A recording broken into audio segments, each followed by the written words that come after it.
La Défense Arena avec plus de 15 000 personnes qui scandent les noms des Français, c'était quelque chose d'unique pour nous. J'essayais vraiment d'écouter ce qui se passait et de prendre l'énergie du public. Bonjour, je suis Loïc Prigent, vous écoutez Louis Vuitton Extended, le podcast. Dans cet épisode, j'ai eu le privilège de rencontrer Léon Marchand, le nageur phénomène des Jeux Olympiques de Paris 2024. Nous avons surtout discuté de ses sensations et ressentis. Cet épisode vous emmène donc à la découverte de ce qui se passe dans la tête de ce champion au parcours hors norme, dans les bassins, mais aussi en dehors. Bonjour Léon Marchand. Bonjour. Ça fait quoi d'avoir sa tête sur 2 cm de haut de la tour Montparnasse ? C'était assez spécial pour moi. En fait, on est arrivé au village olympique en bus, 4-5 jours avant le début des Jeux Olympiques pour nous. Et j'ai vu cette tour qui est un peu au milieu de nulle part, donc on la voit vraiment de loin. De partout. C'est ça. Et en plus, je suis en maillot, je suis un peu dénudé, donc ça fait bizarre. Et je suis sur effectivement 210 mètres de haut, donc c'était assez impressionnant pour moi. Faut être à l'aise, quoi. Je le suis pas de base. Je le suis pas. C'était quelque chose que j'ai dû m'habituer pendant les Jeux Olympiques. Mais de base, je suis pas très à l'aise en public. J'aime pas me montrer. J'aime pas être avec beaucoup de personnes, etc. Et là, j'avais ma tête sur la tour Montparnasse, donc c'était spécial. Mais je me suis senti vachement aidé en fait par LVMH, par Louis Vuitton. Donc c'était assez plaisant. C'est comme un espèce de bizutage joyeux, en fait. C'est ça. T'es mal à l'aise, on va t'apprendre à être à l'aise. Exactement. Tiens, par cette méthode-là. Exactement, ouais. Alors, vous êtes le 2e Toulousain qui passe au micro de ce podcast, parce qu'on a eu Antoine Dupont. Et je voulais savoir quels étaient vos points communs avec lui, à part d'être Toulousain. On est tous les deux jeunes, on a beaucoup d'ambition et on est assez créatifs dans ce qu'on fait. Je pense qu'Antoine, il est innovant dans ce qu'il fait tous les jours sur le terrain, on le voit. Moi, c'est pareil, j'essaie de faire des choses que les gens n'ont pas fait auparavant.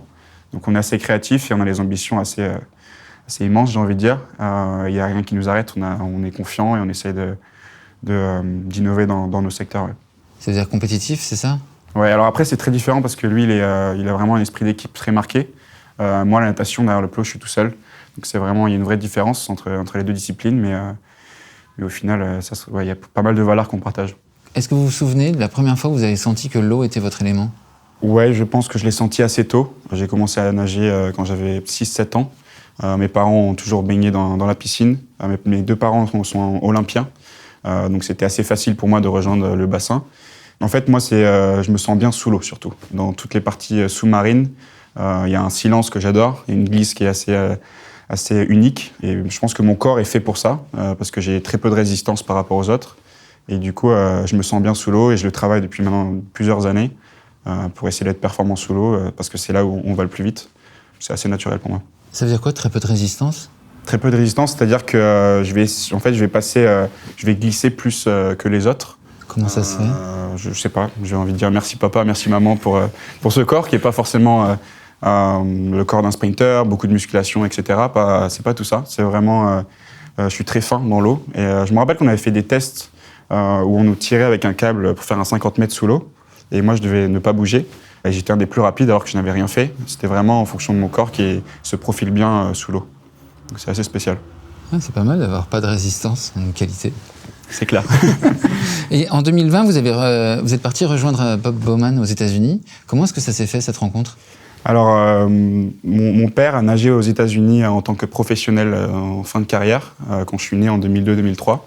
Et il m'a toujours dit, quand j'ai commencé à nager et à avoir des performances en compétition, il m'a toujours dit les entraîneurs américains pourraient te payer avec une bourse scolaire pour pouvoir faire 4 ans, 5 ans dans une université aux États-Unis. Il m'a toujours dit que c'était une expérience de dingue, qu'il avait regretté de ne pas l'avoir fait, d'être parti trop tard.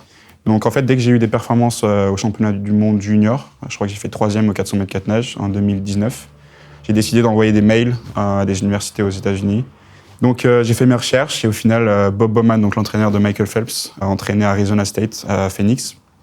Et donc je l'ai contacté, je me suis dit qu'il tente rien à rien.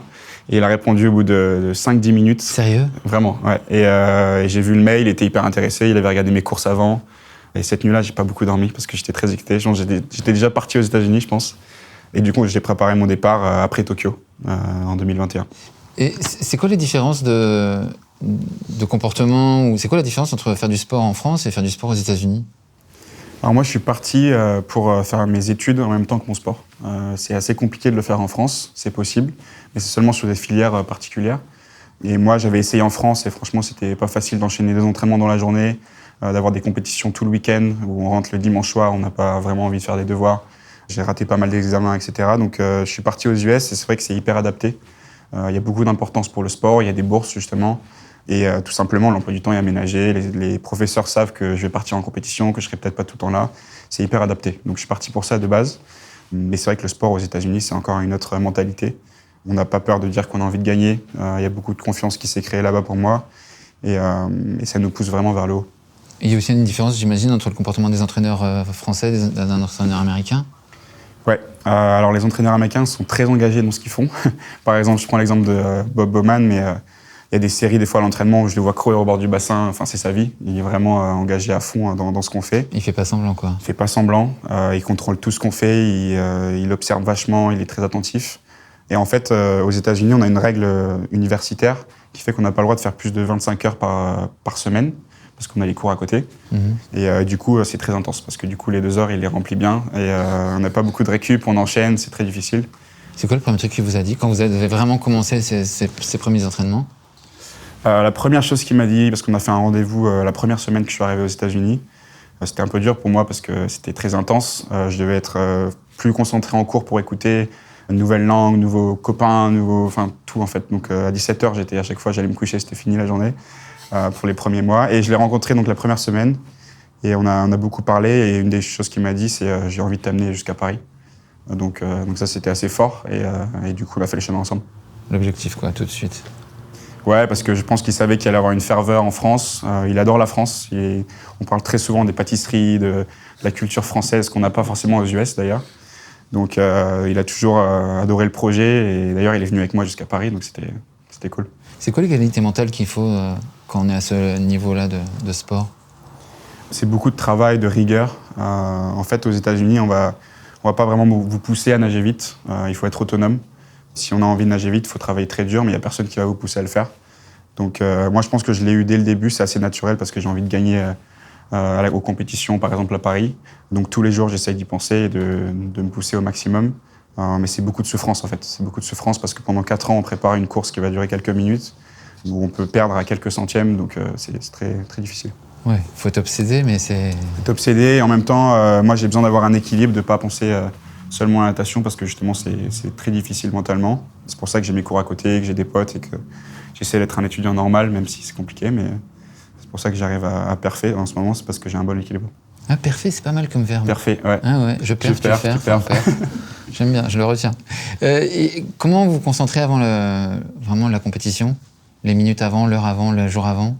Alors, j'ai pas besoin de trop me concentrer. Ce sont des courses que j'ai répétées plusieurs fois déjà. Le 400 mètres 4 nage, je l'ai peut-être fait 100 fois déjà à l'entraînement.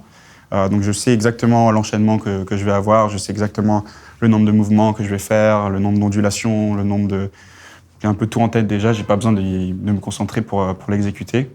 J'essaye de prendre beaucoup de plaisir. Parce que la Défense Arena, avec plus de 15 000 personnes qui scandent les noms des Français, c'était quelque chose d'unique pour nous. Donc j'essayais vraiment d'écouter ce qui se passait et de prendre l'énergie du public. Mais c'était fou, c'est un chaudron. Vraiment. Il y avait une piscine, mais c'était un chaudron. C'était un chaudron. J'ai jamais vécu ça de ma vie. Je pense qu'il y a beaucoup... D'ailleurs, j'ai eu beaucoup de retours de nageurs étrangers qui nous disaient le public français était incroyable. Les Américains m'ont dit ça, alors qu'aux US, franchement, les piscines sont remplies aussi. Il y a beaucoup de ferveur, beaucoup d'encouragement. Mais non, c'était unique et je l'ai vécu à fond, donc c'était trop bien. Et le jour où vous faites 2 compétitions, j'ai l'impression qu'après la première victoire, vous restez quand même assez en retrait ou en tout cas calme. Ouais, en fait, dans mon sport, il y a un vrai jeu d'énergie nerveuse. Donc en fait, quand j'enchaîne, donc là c'était le 200 mètres papillon et le 200 mètres brasse dans une soirée de finale olympique où il y a beaucoup de pression, beaucoup d'enjeux. Et en plus, le 200 papillon, j'étais contre le meilleur nageur dans cette discipline, donc c'était vraiment pas facile niveau pression. Et une fois que je touche le mur, alors je suis hyper heureux, mais j'essaie vraiment de garder l'influx nerveux pour les prochaines heures. C'était pas facile parce que c'était dur de me contenir en fait. Mais j'ai plutôt bien fait le travail, j'étais bien préparé, je pense qu'on avait bien fait ça avec mon coach et du coup ça s'est bien déroulé. Il y a un coach, c'est ça qui vous apprend à freiner les émotions, quoi. Ouais, ça c'est plutôt mon coach mental. Ça fait 3-4 ans qu'on bosse ensemble. Et en fait, moi le nerveux c'est limité. C'est pas quelque chose qui se régénère tout le temps. Donc il faut essayer de l'économiser. Et surtout en 9 jours, j'avais, je crois, 15 ou 14 courses. Donc c'est beaucoup de nerveux, beaucoup de pression. Et c'est très dur de s'économiser. C'était un des plus gros challenges. Qu'est-ce qui se passe dans votre tête avant le départ ? Avant le départ, j'essaie de me répéter des phrases un peu mentales qui me permettent d'être positif et d'avoir la bonne énergie en moi. J'ai un corps assez incroyable pour ce que je fais dans l'eau. J'arrive un peu à me régénérer au fur et à mesure de la course. Ah bon ? Mais par contre, il faut que l'énergie soit positive et que ce ne soit pas l'énergie des autres. Il faut que ce soit vraiment l'énergie qui vient de moi et quelque chose qui me fait vraiment envie. Quand on vous voit courir et que nous, à la télévision, on voit vos adversaires avancer, reculer, vous avancer, vous le voyez aussi ou pas ? Ou vous êtes vraiment dans un tunnel ? Alors, on a vraiment une perception assez folle. En fait, on a des lunettes maintenant qui ont un angle particulier qui fait que sans regarder à droite à gauche, on arrive à voir à peu près ce qui se passe autour. Mais j'essaie vraiment, moi, de me concentrer sur ce qu'il y a en face, c'est-à-dire le mur, d'essayer de toucher le plus rapidement possible. Et en faisant ça, j'ai la bonne énergie qui vient. Donc c'est Léon seul en piscine. C'est quoi. ça. Mais je suis très au courant de ce qui se passe autour. Les deux. C'est une nuance, ouais. Et est-ce que c'est vrai qu'il y a l'attribution des couloirs peut avoir une influence sur la course ? Oui, alors nous, on a donc série le matin, demi-finale l'après-midi et le lendemain la finale. Et ça permet de nous placer justement dans les couloirs. Le meilleur temps sera à la 4, au centre du bassin. Et quand on est à la 4, c'est plus facile de voir ce qui se passe autour et de contrôler la course. Stratégie. Quand on est à la 1, on va peut-être pas voir le mec qui est à 8 de l'autre côté du bassin. Donc c'est vrai que d'être à la 4, c'est assez avantageux. Et il n'y a pas une histoire aussi de ressac ou de choses comme ça, non ? Non, parce que maintenant, on a des lignes d'eau qui bloquent toutes les vagues, etc. Donc toutes les lignes sont les mêmes et on peut faire une performance incroyable à la 1, en fait. Vous avez le sentiment, quand les jours de record, que vous êtes en train de battre quelque chose ou pas pendant la course ? Ouais. En général, déjà au niveau de l'intensité et de mon effort, si j'arrive aux 25 mètres et déjà je commence à avoir mal au bras, c'est compliqué. Donc sur le 400 mètres 4 nages, par exemple, j'étais vachement porté par le public à la première partie de course. Vraiment ? Ouais, vraiment, ça m'a donné une force assez incroyable. Et en brasse, quand je respire et que j'entends tout le monde dire « allez », c'était assez fou. Et à ce moment-là, en fait, il n'y a presque pas d'effort parce que je suis porté par cette énergie de ce chaudron, justement. Donc ça me sert vachement. Et à ce moment-là, je sais que ça va être une performance parce que je me sens bien, je sais que je vais pouvoir finir la course comme je le veux. Et en plus, j'étais déjà loin devant au 400 mètres 4 nages, par exemple. Après, le 200 papillons, c'est un peu différent. J'étais un peu derrière jusqu'à la dernière longueur. Donc il y a pas mal de stratégies différentes à avoir. Mais je le sens quand ça va le faire. C'était génial ces images où tout le monde crie à aller dans plein de lieux publics en France en regardant les grands écrans. Ouais, mais même les épreuves des Jeux Olympiques, il y en a 2-3 qui se sont arrêtés juste pour voir la finale. C'est unique à voir. On n'est pas forcément le sport qui a le plus de médiatisation, mais là, pour le coup, il y avait un engouement assez incroyable. Donc, je suis trop fier d'avoir apporté ça aussi. C'était génial. Quand vous avez battu un record et vous sortez la tête de l'eau, qu'est-ce qui se passe dans votre tête ?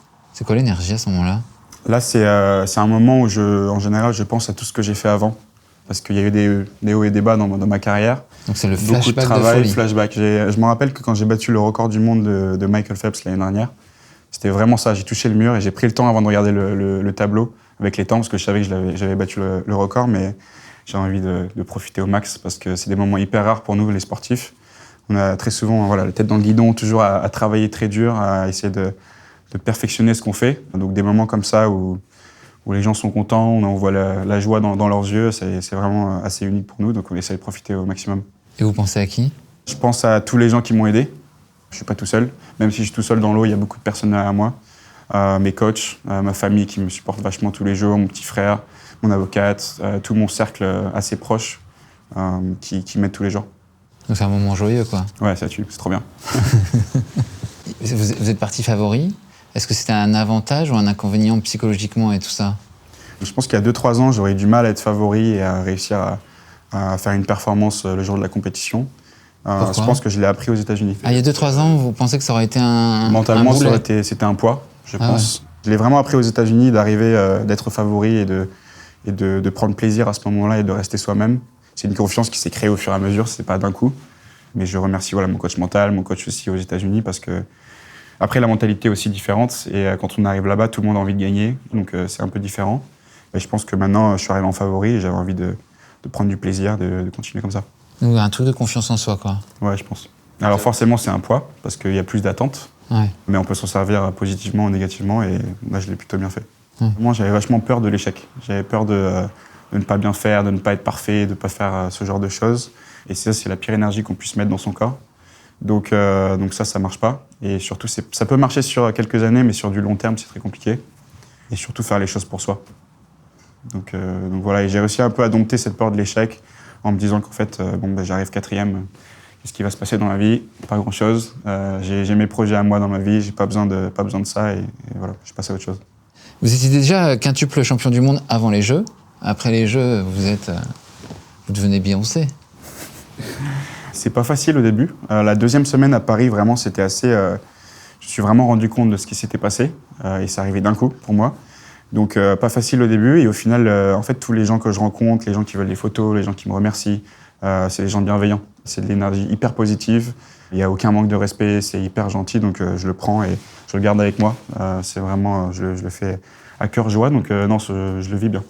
Ouais, parce que du jour au lendemain, tout le pays va vous serrer la main, quoi. Ouais, ça fait bizarre. Et c'est vrai que moi, j'étais très concentré pendant les 9 jours. C'était très intense. J'ai besoin d'être détaché, de ne pas trop regarder ce qui se passe à côté pour pouvoir récupérer et être bon jusqu'à la fin de la semaine. Mais c'est vrai que le jour après les Jeux, c'était quelque chose. Et aussi les moments où je me suis retrouvé seul et j'ai pu vraiment comprendre ce que je venais de faire. Ça, c'était assez unique. Et ouais, c'est difficile à réaliser. Et surtout, j'étais sur mon petit nuage pendant quelques semaines. Mais j'en ai profité, donc c'était cool. Mais c'était comme une lune de miel. Exactement. Vous et le pays, quoi. On a envie d'éterniser. Ouais, c'est ça. Après, voilà, moi, j'essaye de tourner la page maintenant. J'essaye de penser à autre chose. J'ai encore des projets. J'ai encore une année universitaire à finir aux États-Unis. J'ai les Jeux à LA en 2028. J'ai pas mal d'objectifs, donc ça va le faire. Mais il faut tourner la page, mais tranquillement, parce que c'était un beau chapitre. Et vous parliez de votre relation avec LVMH et avec Louis Vuitton. Pourquoi est-ce que vous avez trouvé que c'était aligné? Je pense que l'alignement, il s'est fait vraiment sur le savoir-faire et l'artisanat de tous les produits LVMH et Louis Vuitton. Ils sont toujours à la recherche de la perfection. C'est un peu comme nous, les sportifs. Il y a beaucoup d'années de travail pour un produit fini. Pour moi, c'était une course, par exemple, aux Jeux Olympiques.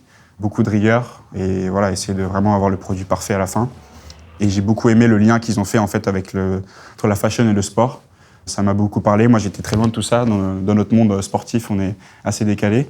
Et c'est vrai qu'en fait, le lien se fait vachement bien. Il y a des valeurs qui se partagent. Et justement, avec Antoine, la créativité qu'on a, je pense qu'on la retrouve dans la mode. Donc, c'était assez cool de voir ça.